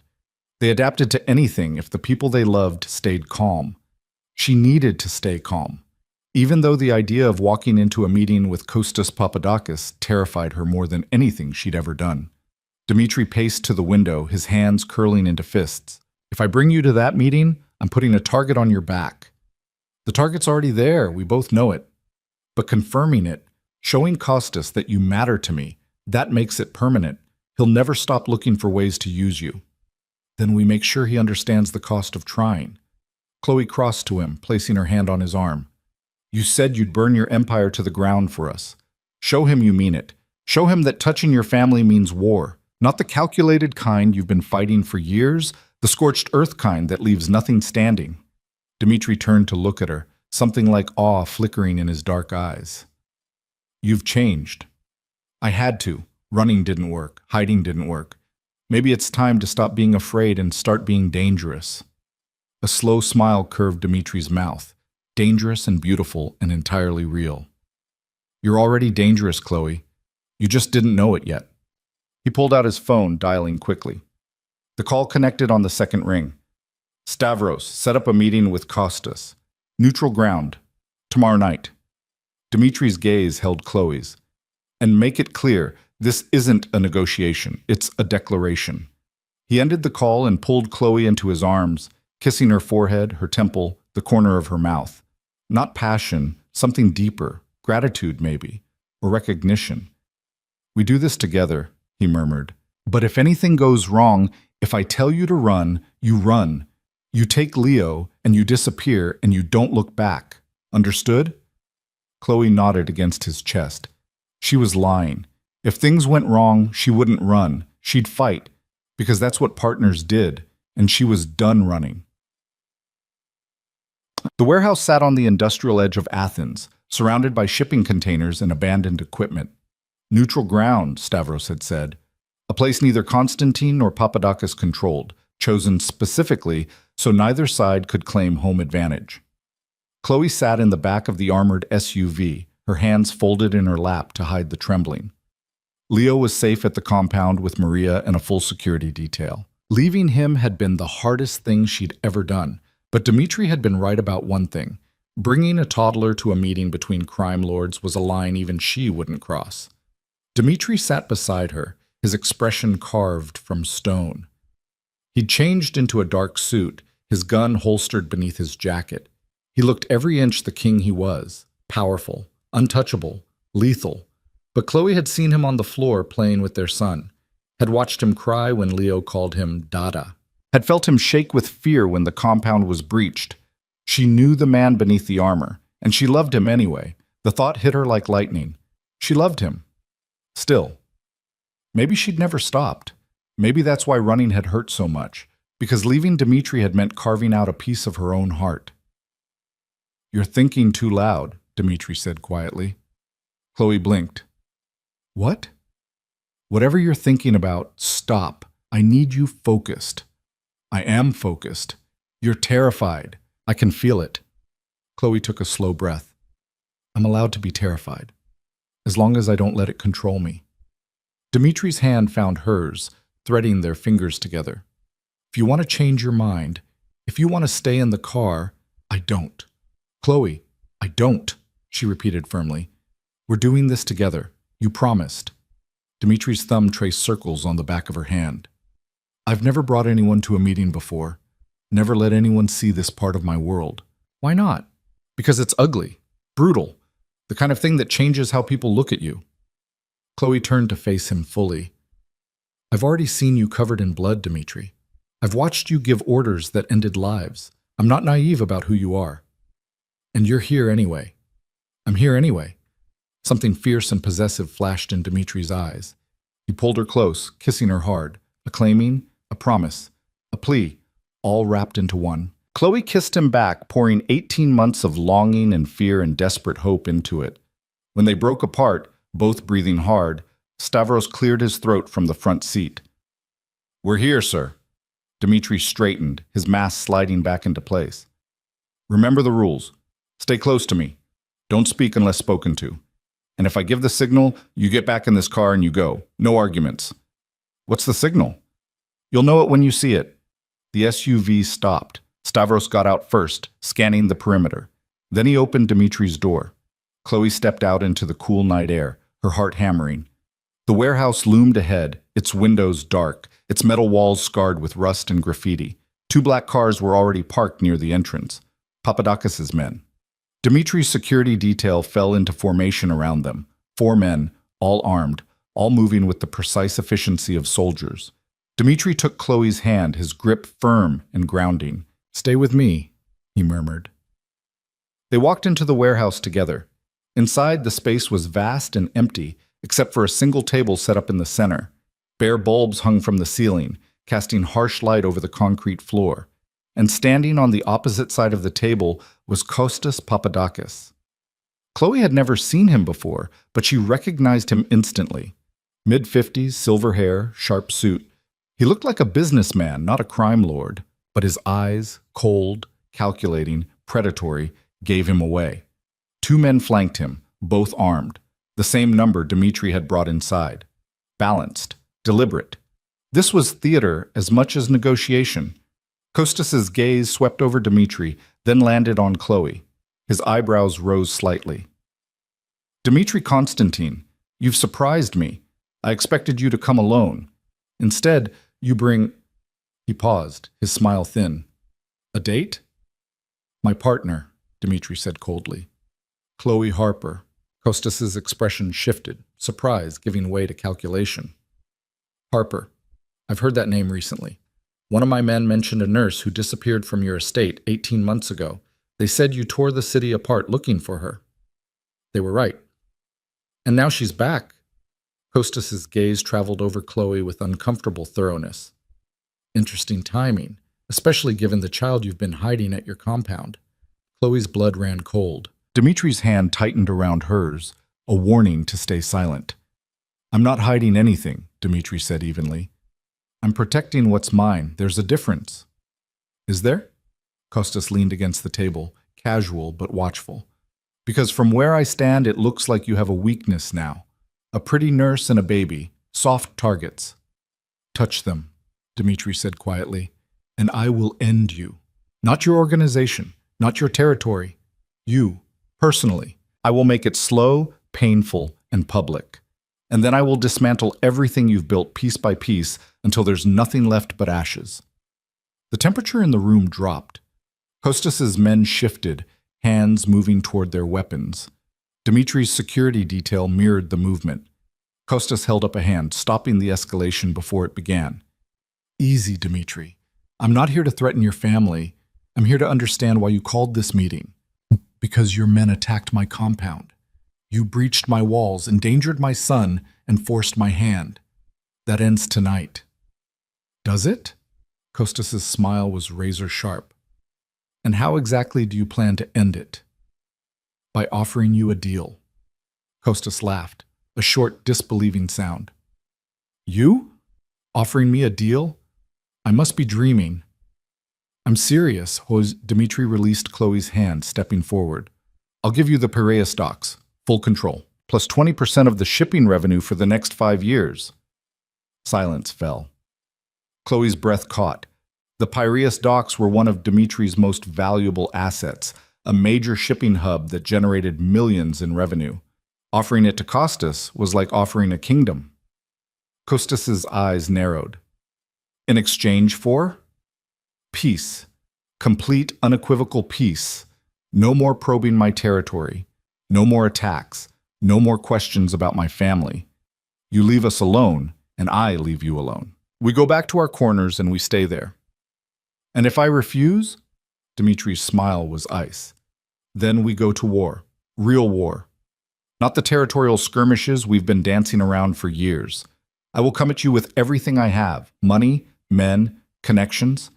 I will bribe your allies, kill your soldiers, and destroy your reputation until no one in this city will work with you. And when you're weak and desperate and alone, I will finish it." Costa studied him for a long moment. Then his gaze shifted to Chloe. "You must be something special," he said conversationally, "to make Dmitri Konstantin willing to give up so much." Chloe's throat was dry, but she forced herself to speak. "I'm the mother of his child. That makes me non-negotiable." "Does it?" Costas tilted his head. "Tell me, Miss Harper, do you understand what kind of man you've tied yourself to? Do you know how many people he's killed? How much blood is on his hands?" "I know exactly who he is," Chloe said steadily, "and I'm here anyway." Loyalty. How quaint! Costas's tone was mocking, but there was something else beneath it. Respect, maybe, or curiosity. And what happens when that loyalty runs out? When you realize that loving a man like Dmitri means living in constant fear? Then I'll deal with it, together with him, because that's what partnership means. Costas laughed again, shaking his head. "You're either very brave or very stupid, Miss Harper. I haven't decided which." "Neither have I," Chloe admitted. "But I'm done running from it." Costas looked at Dmitri. "You found yourself a fighter, I'll give you that." "I know." Dmitri's voice was rough with pride. "So, do we have a deal?" Costas was silent for a long time, his expression unreadable. Then he straightened, buttoning his suit jacket. "The docks. 20% revenue. 5 years. In exchange for complete peace." "Yes." "And if either of us breaks the agreement?" "Then all bets are off, and we finish what we started." Costas extended his hand. "Deal." Dmitri took it, their handshake firm and brief, a contract sealed in blood and power, the way these things always were in their world. Costas released his hand, his gaze shifting to Chloe one more time. "Take care of him, Miss Harper. Men like Dmitri don't know how to take care of themselves." "I will," Chloe said. Costas nodded once, then turned and walked out, his men following. The warehouse emptied quickly, leaving only Dmitri, Chloe, and their security detail. Dmitri exhaled slowly, his shoulders dropping. "It's done." Chloe threw her arms around him, burying her face in his chest. "You did it. You actually did it. We did it." Dmitri's arms came around her, holding tight. "You stood there and faced him down like you weren't terrified. You were incredible." "I was terrified." "I know, but you didn't show it. That's what mattered." Chloe pulled back just enough to look at him. "Did you mean it? About the war? If he'd said no?" Dmitri's expression was serious. "Every word. I would have burned everything to keep you safe." "That's insane. That's love." The words hung between them, raw and honest. Chloe's breath caught. "Say it again," she whispered. Dmitri cupped her face in his hands, his thumbs brushing her cheekbones. "I love you, Chloe. I've loved you since the day you walked into my estate and looked at me like I was just a man instead of a monster. And I loved you when you left, and I loved you when you came back, and I'll love you for the rest of my life. Even if you run again. Even if you hate me for what I am, I will never stop loving you." Tears spilled down Chloe's cheeks. "I love you too. I'm sorry it took me so long to say it. I'm sorry I ran. I'm sorry I kept Leo from you. I was so afraid." "I know." Dmitri kissed her forehead, her cheeks, her lips. "I know, sweetheart. But we're past that now. We're here. And we're not running anymore." Chloe kissed him back, pouring every emotion she couldn't name into it. Relief, joy, hope, love so deep it terrified her. When they finally broke apart, Stavros was standing a respectful distance away, his expression carefully neutral. "Sir, we should go. The compound is secure, but I'd prefer to get you both back before anything changes." Dmitri nodded. "Let's go home." Home. The word settled in Chloe's chest like a promise. Not the apartment where she'd been hiding, not even the estate where she'd first fallen in love with him. The compound, cold and fortified and completely wrong for a child, but home nonetheless. Because Dmitri was there, and Leo was there, and that made it home. They walked out of the warehouse together, hand in hand, and climbed into the SUV. As they pulled away, Chloe looked back at the building one last time. She'd walked in as a prisoner, a woman trapped by circumstances and fear. She walked out as a partner, a fighter, someone who'd faced down a crime lord and lived to tell the tale. And she'd done it standing beside the man she loved. The compound was blazing with light when they arrived. Chloe's heart leapt. Something was wrong, but Stavros's expression was calm as he opened the door. "Welcome back," he said simply. They walked inside to find the main room transformed. Balloons floated near the ceiling. A banner hung across the far wall. "Welcome home." And in the center of it all, Leo sat on Nikos's lap, clapping his hands and laughing. Chloe stopped dead. "What is this?" Nikos grinned. "A celebration." Dmitri called ahead, said, "You two made peace with Kostas. That deserves cake, don't you think?" Leo saw them and shrieked with joy. Mama! Dada!" He scrambled off Nikos's lap and ran, toddled quickly, toward them. Chloe scooped him up, holding him tight. "Did you miss us, baby?" Miss! Leo patted her face enthusiastically, then reached for Dmitri. "Dada home." Dmitri took him, his expression softening instantly. "Yeah, buddy, Dada's home." Nico stood, crossing to clap Dmitri on the shoulder. "You actually did it. You negotiated instead of burning everything down." "I'm impressed." "Don't be too impressed. If he'd said no, I would have burned it down anyway." "I believe you." Nikos turned to Chloe, his grin widening. "And you? Standing up to Kostas Papadakis on your first outing. Either you're fearless or insane." "Probably both," Chloe admitted. Nikos laughed. "I like her, Dmitri. Don't screw this up." "I'll try not to." The rest of the evening passed in a blur of laughter and cake and Leo getting frosting everywhere. The security team joined in, toasting to peace with quiet satisfaction. Even Stavros cracked a smile. It felt surreal. A crime lord's compound surrounded by armed guards, celebrating a treaty sealed with threats and power plays. But in the middle of it all was a little boy laughing, and two people who'd found their way back to each other despite impossible odds. As the night wound down, Dmitri carried Leo upstairs to the nursery. Chloe followed, watching as he laid their son in the crib and pulled the blanket up. "Sleep tight, buddy," Dmitri murmured, brushing Leo's curls back. "Dada loves you."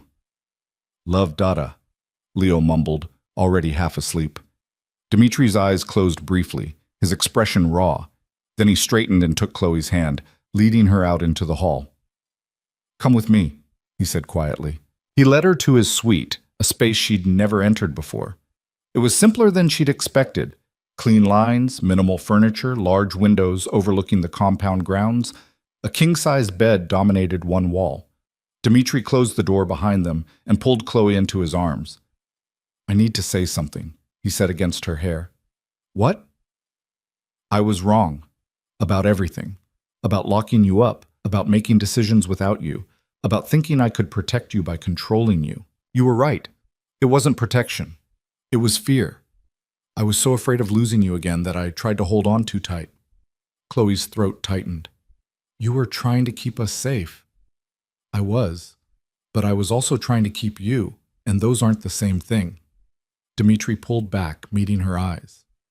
"From now on, we make decisions together. About Leo, about security, about our future. I'm done being a king who gives orders. I want to be a partner who listens." "Can you do that?" Chloe asked softly. "Can you really let go of control?" "I don't know," Dmitri admitted.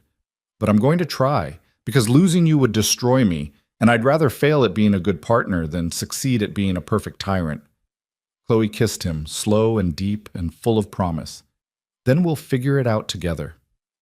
They made love that night, not the desperate, frantic coupling of people who'd been apart too long, but something gentler, a reconnection, a promise. Two people choosing each other despite the odds, despite the danger, despite every reason they had to run. Afterward, Chloe lay in Dmitri's arms, her head on his chest, listening to his heartbeat. "What happens now?" she asked quietly. "Now we live," Dmitri said. "We raise our son. We build something real, and we trust that we're strong enough to survive whatever comes next." "Are we?" Dmitri's arms tightened around her.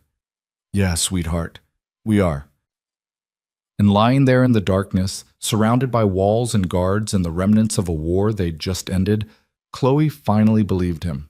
They were strong enough. Together, they could survive anything. 6 months changed everything and nothing at all. The compound was still a fortress. The guards still patrolled the perimeter. The walls still stood high and unforgiving against the Athens skyline. But inside those walls, something fundamental had shifted. Chloe woke to sunlight streaming through the bedroom windows and the sound of Leo's laughter echoing from somewhere downstairs. She stretched, her body warm and relaxed in a way it hadn't been in years. The bed beside her was empty, but she could smell coffee. Dimitri's doing. He'd started bringing her coffee in bed weeks ago, a small gesture that somehow meant more than all the grand declarations. She pulled on a robe and padded downstairs, following the sound of voices to the kitchen. The scene that greeted her stopped her in her tracks. Dimitri stood at the stove, still in pajama pants and a t-shirt, flipping pancakes. Leo sat on the counter beside him, wearing more batter than clothes, chattering away in the incomprehensible mix of real words and toddler gibberish that passed for conversation these days. And then the doggy goes woof woof, Leo was explaining seriously. Does he? Dimitri flipped a pancake with practiced ease. What else does the doggy do? Runs. Fast, fast, fast. That's pretty fast. Chloe leaned against the doorway, her chest tight with emotion. This wasn't the man she'd run from 18 months ago. That man had been all sharp edges and cold control, a king who ruled his empire with an iron fist and never let anyone see the vulnerable parts. This man, the one making pancakes with their son, his hair mussed from sleep, his expression soft and open, was someone new, someone Dimitri was choosing to become. Morning, she said softly. Dimitri looked up, his face lighting up in a smile that still took her breath away. Morning, sweetheart. Coffee's ready. Pancakes are almost done. Leo spotted her and shrieked with joy. Mama, Dada making cakes. I see that. Are they good cakes? The best, Leo declared with absolute certainty. Chloe crossed to them, kissing Leo's syrup-sticky cheek, then rising on her toes to kiss Dimitri properly. He responded immediately, his free hand coming up to cup the back of her head, deepening the kiss until Leo made exaggerated gagging sounds between them. Yucky, Leo announced. Dimitri laughed against Chloe's mouth. Yeah, you'll understand when you're older. No yucky kisses. Sorry, buddy. You're outvoted. Chloe poured herself coffee, settling at the kitchen island while Dimitri finished the pancakes. It was such a normal scene. Domestic, peaceful, almost boring. And that was exactly what made it extraordinary. Because nothing about their lives was normal. Dimitri still ran his empire, still made the hard calls, still walked the razor's edge between legitimate business and the underworld. But he'd started delegating more, trusting Nikos and Stavros with decisions he would have controlled personally before. He came home for dinner. He put Leo to bed every night. He asked Chloe's opinion on things that mattered. He was learning to let go. And so was she. What's on your agenda today? Dimitri asked, sliding a plate of pancakes in front of her.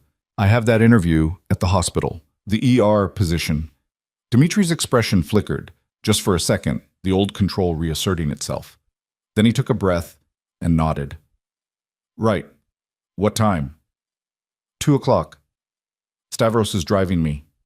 Another flicker. Dimitri's jaw tightened, then relaxed. Do you need me to come with you? Chloe reached across the island, taking his hand. I'll be fine. It's a job interview, not a war zone. I know. Dimitri stopped, looking down at their joined hands. I'm working on it. The letting go thing. It's harder than I thought. I know it is. But you're doing it anyway. That's what matters. Leo, oblivious to the tension, shoved an entire pancake in his mouth and grinned at them both. Leo, we talked about this, Chloe said, trying not to laugh. Small bites. Leo chewed elaborately, then swallowed. Small. That was not small. Small for me, Dimitri snorted. He's got a point. They finished breakfast in comfortable chaos, Leo managing to get syrup in his hair, on the table, and somehow on the ceiling. Chloe was still trying to figure out the physics of that last one when her phone buzzed. A text from the hospital. Looking forward to meeting you today. Dr. Morrison? Her stomach flipped. She'd been out of nursing for 18 months, living off the grid, working cash jobs that didn't ask questions. Going back to legitimate work felt like stepping into the light after hiding in shadows. But it also felt like reclaiming a piece of herself she'd thought was lost. "You're nervous," Dmitri observed. "Is it that obvious?" "You're doing the thing with your hands, the twisting thing." Chloe looked down. He was right. She forced herself to stop. What if they ask where I've been? What if they want references I can't provide?" "Then you tell them the truth. You took time off to have a baby. You're ready to come back now." "And if they dig deeper?" Dimitri's expression hardened slightly. "They won't. I made sure of it." Chloe's stomach dropped. "What did you do?" "Nothing illegal. I had Stavros reach out to some contacts. Your employment history is clean. Your credentials are verified. No one's going to ask uncomfortable questions." Chloe should have been angry. Should have pushed back against Dmitri smoothing the path without asking her first. But looking at him now, at the careful way he was watching her, waiting to see if he'd overstepped, she realized he was trying to help without controlling, trying to protect without caging. "Thank you," she said quietly. Relief flashed across Dimitri's face. "You're not mad?" "I'm not mad, as long as you promise to ask next time before you fix things for me." "I promise." Leo chose that moment to knock his juice cup off the table. It hit the floor with a spectacular splash, sending apple juice everywhere. "Oops," Leo said cheerfully. Dmitri sighed. "I'll get it." "No, I've got it. You get him cleaned up before he becomes a sticky disaster." They moved around each other easily, a choreography they'd developed over months of learning to share space, share decisions, share the million tiny responsibilities that came with raising a child. It wasn't perfect. They still fought about security, about boundaries, about how much independence was safe and how much protection was necessary. But they fought as partners now, not as adversaries, and that made all the difference. The interview went better than Chloe expected. Dr. Morrison was warm, professional, and clearly impressed by her experience. They talked about trauma cases, triage protocols, the chaos of ER work. Chloe felt herself coming alive again, the part of her that loved nursing awakening after 18 months of dormancy. "When can you start?" Dr. Morrison asked at the end. Chloe's breath caught. "You're offering me the position? If you want it, we're short-staffed and your background is exactly what we need. 3 12-hour shifts a week to start. You can pick your schedule." Chloe wanted to say yes immediately, but she'd learned, slowly, painfully, to consider all the angles. "Can I have 24 hours to think about it?" she asked. "I need to make sure childcare is covered." "Of course. Take your time." Stavros was waiting in the parking lot when she emerged, leaning against the SUV with his characteristic stoicism. He opened the door for her without comment. "How did it go?" he asked once they were moving. "They offered me the job." Stavros's mouth quirked, the closest thing to a smile she'd ever seen from him. "Congratulations." "I haven't accepted yet." "But you will." "How do you know?" "Because you've been restless for weeks. Mr. Constantine sees it, even if he won't say it. You need this." Chloe looked out the window, watching Athens slide past. "Does it bother him that I want to work?" "It terrifies him, but he's learning to live with being terrified." Stavros glanced at her in the rear-view mirror.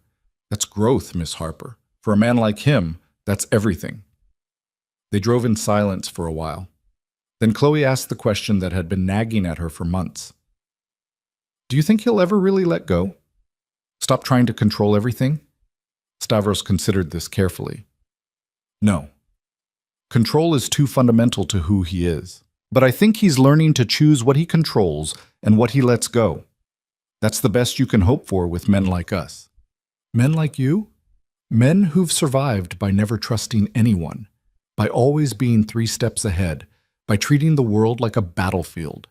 Stavros's voice was matter-of-fact. "You can't undo that completely. But you can teach us that not everything is a battle, that some things are worth the risk of letting go." Chloe's throat tightened. "You think I'm teaching him that?" "I know you are. I've worked for Dmitri for 12 years. I've never seen him like this. Happy. Present. Human." Stavros met her eyes in the mirror. Whatever you're doing, keep doing it. Leo was napping when Chloe got home. Dimitri was in his office on a video call that sounded tense and complicated. Chloe peeked in, caught his eye. He held up 5 fingers. 5 minutes. She used the time to check on Leo, who was sprawled across his crib like a starfish, one leg hanging through the bars. She adjusted him gently, covering him with his favorite blanket, the one with trucks on it that Dimitri had bought on a rare trip to a regular store. "How's he doing?" Chloe turned. Dimitri stood in the doorway, his suit jacket discarded, his tie loosened. Dead to the world. The pancakes knocked him out cold. Dimitri smiled. "My secret weapon, carbs and sugar." They stood together, watching Leo sleep. These were Chloe's favorite moments, the quiet ones, when it was just the 3 of them and the world outside the compound didn't exist. "They offered me the job," she said softly. Dimitri's hand found hers. "That's good. That's really good." "You mean that?" "I do." He turned to face her fully. "I won't pretend I'm not worried. The hospital is outside the compound, outside my control. But you need this. And I need to trust that you'll be careful. I will be. I promise." "When do you start?" "I haven't accepted yet. I wanted to talk to you first, make sure we can handle childcare, make sure you're really okay with it." Dimitri pulled her into his arms, his chin resting on top of her head. "I'm okay with it. Scared out of my mind, but okay with it. Take the job, Chloe. Be a nurse again. I'll figure out the rest." Chloe breathed him in, expensive cologne and coffee and something uniquely Dimitri. "We'll figure out the rest. Together." "Together," he agreed. They stood like that for a long time, holding each other in the nursery while their son slept, and Chloe felt something settle deep in her chest. Not contentment exactly. Their lives were still too complicated for that, but peace. The knowledge that they were building something real, something that could withstand the pressures of Dimitri's world and the weight of their past. Later that evening, after Leo was in bed and the compound had settled into its nighttime rhythm, Dimitri found Chloe in the garden. She was sitting on a bench beneath the olive trees, wrapped in a sweater against the cool evening air. He sat beside her, not speaking, just present. Finally, Chloe broke the silence. "Do you ever regret it? The deal with Costas? Giving up the docks?" Dimitri considered the question. "No, the docks were valuable, but they were just business. You and Leo, you're everything. I'd give up the entire empire if it meant keeping you safe." "You say that now, but what about in 5 years, 10 years, when Leo's older and the threat has passed?" "The threat will never completely pass. That's the reality of my world." Dimitri took her hand, threading their fingers together. "But I'm working on changing that world, legitimizing the businesses, moving away from the things that bring violence. It'll take time, but I'm doing it. For Leo, for you, for us." Chloe leaned her head against his shoulder.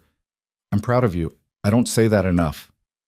"You don't have to say it. I see it in the way you look at me, the way you trust me with our son. That's worth more than words."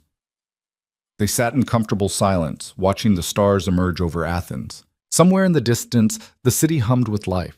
Millions of people going about their business, unaware of the crime lord and the nurse sitting in a garden, building a future from the wreckage of their past. "I have something for you," Dimitri said eventually. He pulled a small box from his pocket. Not a ring box. Something flatter, wider. Chloe took it, her heart suddenly racing. "What is this?" "Open it." Inside was a key. Simple, brass, unremarkable, except for the address engraved on the tag attached to it. "What?" Chloe started. "It's a house," Dimitri said, "in the suburbs. 3 bedrooms, a yard for Leo to play in, good schools nearby, completely separate from the compound, from my businesses, from everything. A place that's just ours, just a family's." Chloe's hands shook. "You bought us a house?" "I bought us a future. A normal one. Or as normal as we can manage. I know the compound is safe, but it's not a home. Not really. This," he gestured to the key, "this could be home. If you want it." Tears blurred Chloe's vision. "When did you do this?" "I've been working on it for months. Had Nikos handle everything so it wouldn't be connected to me. It's in your name. Completely yours. If you want to take Leo and live there full time, you can. If you want to split time between there and here, we'll make it work. I'm not caging you anymore, Chloe. I'm giving you options. Chloe threw her arms around him, the key clutched tight in her fist. I love you. I love you so much it terrifies me. Dmitri held her close, his voice rough. I know the feeling. They stayed like that until the night grew cold and the stars blazed overhead. Two people who'd found each other against impossible odds, choosing each other again and again and again. 3 months later, Chloe stood in the kitchen of their new house, watching through the window as Dmitri chased Leo around the backyard. Leo was shrieking with laughter, his little legs pumping as fast as they could go. Dmitri was letting him win, obviously dramatically, stumbling and falling and letting Leo tackle him into the grass. It was such a normal scene, almost boring in its domesticity. And it was perfect. Nikos appeared at her elbow, holding 2 beers. You've domesticated him. I didn't think it was possible. Chloe took the beer, smiling. He domesticated himself. I just gave him a reason to. That kid is the best thing that ever happened to Dmitri. Second best, Nikos amended, toasting her with his bottle. You're the first. I don't know about that. I do.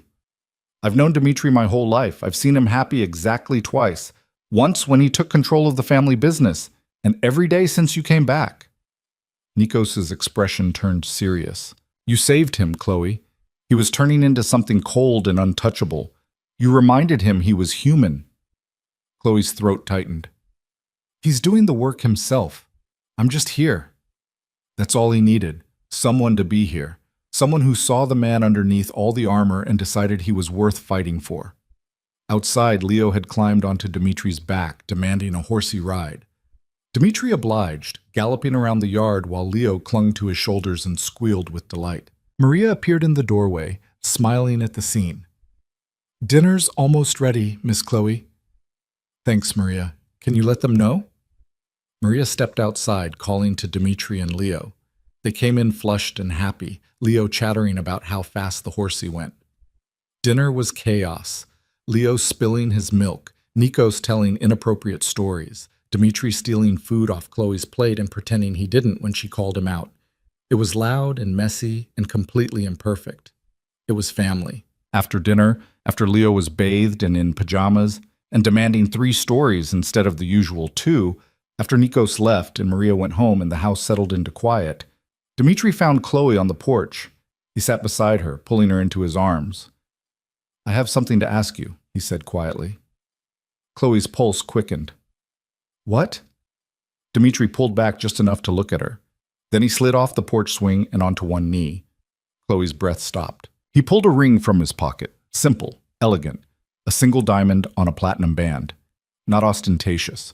Not a statement of wealth. Just beautiful. Chloe Harper, Dmitri said, his voice steady but his hands shaking. You've given me everything. A son, a second chance, a reason to be better than I was. I know I'm not easy to love. I know my world is complicated and dangerous and sometimes terrifying, but I promise you, I will spend the rest of my life trying to be the man you deserve, the father Leo deserves. Will you marry me? Chloe was crying openly now, not bothering to wipe the tears away. Yes. Yes, of course, yes. Dmitri slid the ring onto her finger, then pulled her down into a kiss that was equal parts desperation and joy. When they broke apart, both breathing hard, he pressed his forehead to hers. I love you, he whispered. I'll love you until the day I die, and probably beyond that. I love you too. Even when you're impossible. Even when you're controlling. Even when you make me crazy. Especially then? Especially then. They went inside together, hand in hand, and Chloe looked around at the house they'd made. Not perfect, not pristine, but lived in and loved and real. Dmitri's jacket was thrown over a chair. Leo's toys littered the floor. The kitchen still had dishes from dinner. It was messy and chaotic and absolutely nothing like the life she'd imagined 18 months ago when she'd run from the most dangerous man in Greece. It was so much better. The wedding was small, just family and a handful of close friends. No elaborate production, no society photographers, No statement about power or alliances. Just two people promising to love each other, standing in the garden of their suburban house while their 2-year-old son acted as ring bearer and immediately lost the rings in the grass. Nikos found them. Stavros stood as Dimitri's best man, his expression almost fond. Maria cried through the entire ceremony. When the officiant pronounced them married, Dimitri kissed Chloe like they were the only two people in the world. Leo, not to be outdone, demanded to be picked up and kissed too. Me too, me too, they obliged, the three of them standing together, and Chloe felt something click into place. This was her family, imperfect, complicated, built from broken pieces and second chances. But hers. The reception was held in the backyard, strings of lights overhead, music playing softly. Leo fell asleep on Nikos' shoulder halfway through, exhausted from running in circles. Dimitri and Chloe danced alone under the stars, swaying to music only they could hear. Any regrets? Dimitri asked. Chloe thought about it. About the fear and the running and the 18 months she'd spent alone. About the risks they'd taken and the battles they'd fought. About the man who'd terrified her and the man he'd chosen to become. Not one, she said. Good, because you're stuck with me now. I can live with that. They danced until the night grew late and the guests filtered away, and it was just the three of them, 4, counting Maria, who'd stayed to help clean up. Dimitri carried Leo upstairs to bed, tucking him in with the gentle competence of a man who'd learned fatherhood on the fly and somehow made it look easy. Chloe stood in the doorway watching. Dimitri kissed Leo's forehead, whispered something she couldn't hear, then turned to find her watching. What? He asked. Nothing, just this. Us. I'm happy. Dimitri crossed to her, taking her hand. Me too. They walked to their bedroom together, closing the door on the world outside. And as Chloe fell asleep in her husband's arms, she thought about the journey that had brought them here, the fear she'd run from, the love she'd run back to, the man who'd learned to choose trust over control, partnership over power, the nurse and the crime lord, the runaway and the king. The broken hearts that had found their way back to each other. It shouldn't have worked. By every reasonable measure, they should have failed. But they hadn't. Because love, real love, the kind that survived fear and forgave mistakes and chose to grow instead of break, didn't follow reasonable measures. It just was. And that was enough. 5 years later, Chloe stood in the backyard of their house, watching Leo play soccer with his father. He was 7 now. All skinny limbs and boundless energy, his dark curls still untamed despite her best efforts. Dimitri had officially retired from the underworld 2 years ago, transitioning his empire into legitimate holdings, real estate, shipping companies, investments. It had been a slow process, full of difficult decisions and severed ties, but he'd done it. For Leo, for Chloe, for the future they were building. The compound still existed, but they rarely used it anymore. This house, suburban, normal, wonderfully ordinary, was home. A small hand tugged at Chloe's shirt. She looked down to find her daughter staring up at her with wide, dark eyes. Elena. 3 years old, named for Dimitri's mother, with her father's stubborn streak and her mother's fierce independence. Mama, can I play too? Go ahead, sweetheart. Elena ran to join her brother and father, immediately demanding the ball. Leo, generous to a fault with his little sister, passed it to her. She kicked it wildly in the wrong direction and laughed with pure joy. Dimitri caught Chloe's eye across the yard. Mouthed, I love you. She mouthed it back. Later, after the kids were in bed and the house was quiet, they sat together on the porch swing. Dimitri's arm was around her shoulders, her head resting on his chest. Do you ever think about what would have happened if you hadn't called that night? Dimitri asked quietly. Chloe considered it. Sometimes, but not often. What's the point? The point is that one phone call changed everything. One moment of desperation brought you back to me. And one moment of trust brought you back to me, Chloe countered, when you let me stand beside you instead of behind you, when you chose partnership over control. Dimitri kissed the top of her head. Best decision I ever made. Second best. The best was falling in love with me in the first place. Fair point. They sat in comfortable silence, watching the stars emerge over their quiet suburban neighborhood. Somewhere inside, their children slept safely in their beds. The future stretched ahead of them, uncertain, complicated, but theirs to build. And that was everything. Because they'd started with nothing but desperation and fear and the fragile hope that love might be enough. And somehow, against impossible odds, through battles fought and won, through mistakes forgiven and trust rebuilt, it had been. It had been enough to save them both, enough to build a family, enough to turn a fortress into a home and a crime lord into a father, enough to prove that even the most broken hearts could heal if given the chance. And as Chloe drifted off to sleep that night, wrapped in her husband's arms, she knew with absolute certainty that she would make the same choice again, would dial that number, would walk back into Dimitri's life, would fight for this future they'd built from the wreckage of their past. Because love, real, imperfect, hard-won love, was always worth fighting for. Always.